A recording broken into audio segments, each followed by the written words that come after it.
Si Spire, en allemand Speyer, était déjà colonisé au néolithique, c'est en l'an 12 avant Jésus-Christ que commence vraiment son histoire avec l'implantation d'un camp militaire romain qui va bien vite attirer des civils.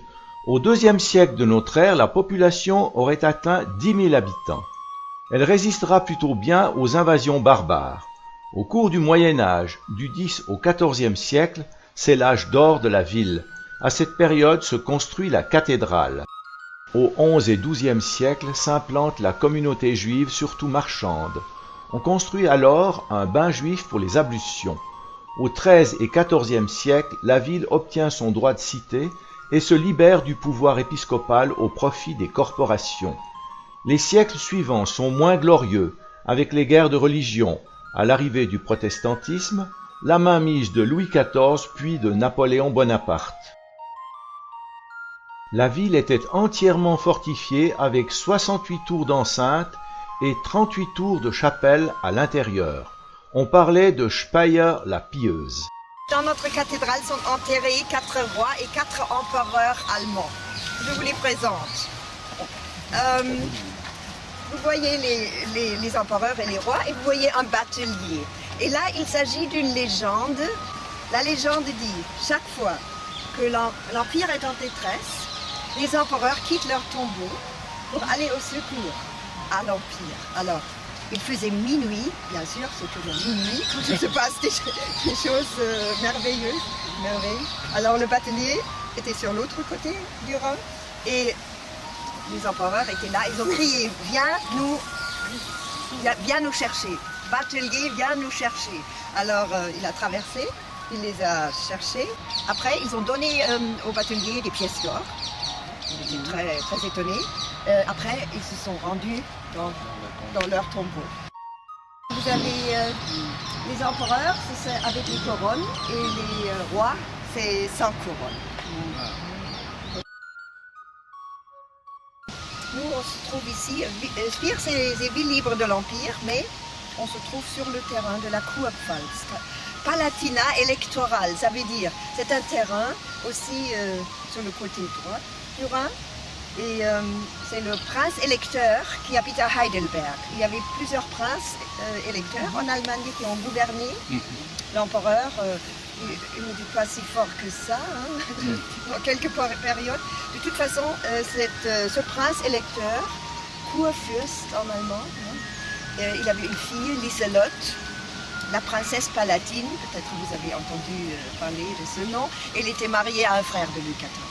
Alors, son père est mort, son frère, il n'y avait pas de successeur. Alors, c'est Louis XIV qui faisait cette guerre de succession de Palatinat. On appelle ça en France aussi guerre de la Ligue d'Augsbourg. Et alors, c'était une politique de la terre brûlée. C'est la première fois qu'on a fait. Alors, vous savez ce que c'est. On détruit pas seulement la ville, on élimine les fontaines, les arbres sont coupés, les fruitiers. Pas de vie pendant 10 ans. Et les habitants étaient obligés de quitter la ville pour ne revenir pendant 10 ans. Alors c'était une ville déserte à l'époque. Et après 1700, on a reconstruit sur les fondations des anciennes maisons. En Allemagne, on parle toujours des cathédrales de Mayence, Worms et Spire comme des monuments majeurs de l'art roman. Celle de Spire fut construite en 1030 sous Conrad II. Elle fut classée au patrimoine mondial de l'UNESCO en 1981. Il s'agit de la plus grande cathédrale de style roman au monde. Sa pureté de style est en particulier due à l'emplacement symétrique et régulier de ses 4 tours et à l'équilibre des blocs occidental et oriental. Elle abrite les tombeaux de 8 empereurs et 3 rois allemands sur 300 ans d'histoire. L'édifice eut à souffrir de nombreux incendies, mais aussi de destructions de guerre sous Louis XIV et Napoléon. Ainsi, son style changea peu à peu, avec une influence baroque puis néo-romane, d'une part par des peintures et des décorations de plus en plus complexes, d'autre part avec l'usage de pierres de différentes couleurs. Comme de très nombreux monuments en Allemagne qui ont subi les bombardements de la Deuxième Guerre mondiale, la cathédrale est en fait une reconstruction. La façade ouest est une construction indépendante de la nef, comportant un porche au rez-de-chaussée et une tribune qui donne sur la nef à l'étage supérieur. En allemand, on parle de Westbau ou Westwerk. Son style général est néo-roman, mais sa rosace est par contre de style gothique flamboyant. Elle montre le Christ entouré par les symboles des 4 évangélistes. On trouve également diverses figurines taillées. L'entrée dans la cathédrale se fait par un porche donnant sur un espace séparé de l'église elle-même. C'est là que l'on trouve les statues des empereurs Conrad II et Rodolphe de Habsbourg, aussi représentés en position assise. Passé la deuxième porte, on est en face d'une église à 3 nefs, longue de 134 mètres, haute de 33, avec un toit en voûte totalement en pierre, situation exceptionnelle à l'époque. Le chœur est profond. Les fenêtres, dépourvues de vitraux, laissent entrer une lumière généreuse. La cathédrale a retrouvé sa simplicité d'avant les réfections effectuées sous Henri IV. Un nouvel orgue est installé en 1961, renforcé en 1977. Nous sommes maintenant sur la place de la cathédrale avec son hôtel de ville.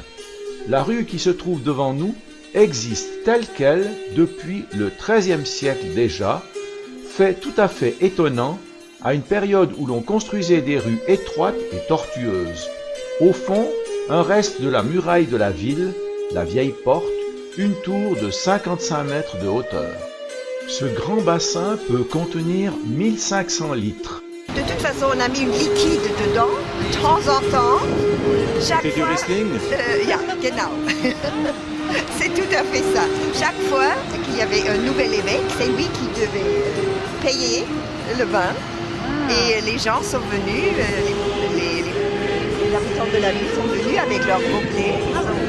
Ils avaient le droit de boire un seul et c'était pas payant.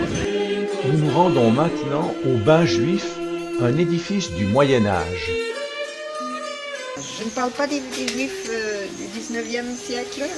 Il y avait leur synagogue près de la tour. Et cette synagogue, on a détruit dans la fameuse Reichskristallnacht en 1938. Il ne reste plus une pierre, seulement un endroit de commémoration avec les noms des Juifs qui ont été déportés à l'époque. Mais ici, je parle du Moyen-Âge, 11e siècle. L'évêque est le maître de la ville et il a accueilli des Juifs qui se sont enfouis de Mayence. Il y avait un incendie à Mayence, on a dit que c'est la folie des Juifs. C'est pour ça qu'ils ont accepté volontairement ici l'invitation de l'évêque. Et c'était un groupe de commerçants qui faisaient le commerce avec les pays lointains, avec des produits de luxe, des étoffes, des médicaments, du vin. Et ils étaient des banquiers. Vous savez, ils avaient leur relation avec les pays lointains. Ils parlaient plusieurs langues. Ils parlaient le latin, le grec. Des fois, ils parlaient le catalan, la langue d'oc. Alors, ils étaient très doués aussi. Et ils ont donné à l'évêque beaucoup d'impôts. Ils ont payé beaucoup d'impôts à l'évêque, c'est pour ça. C'était très efficace pour la ville et pour le développement de la ville. C'était très très bien. Alors qu'est-ce qu'il faut pour une communauté juive, pour vivre ici ou n'importe où? Ce sont 3 choses. Une synagogue, très important, un bain rituel et un cimetière. Et le cimetière, je ne peux plus vous montrer. Parce que après 1500, ils sont partis, c'était plus possible de vivre ici. Et on a détruit le cimetière, bien que dans le sens juif, le cimetière, il ne faut pas toucher. Pour toujours, il ne faut pas toucher. Alors on a enlevé les pierres, on les a utilisées pour construire le pavé, et des maisons, des ponts. Et dans le 19e siècle, on les a enlevés du pavé et on les a transportés au musée. Ici, il s'agit des périodes d'impureté. Après des périodes d'impureté, il faut se nettoyer, se purifier plutôt dans l'eau naturelle, l'eau coulant librement. Les périodes d'impureté, quand on a touché un mort par exemple, on est impur.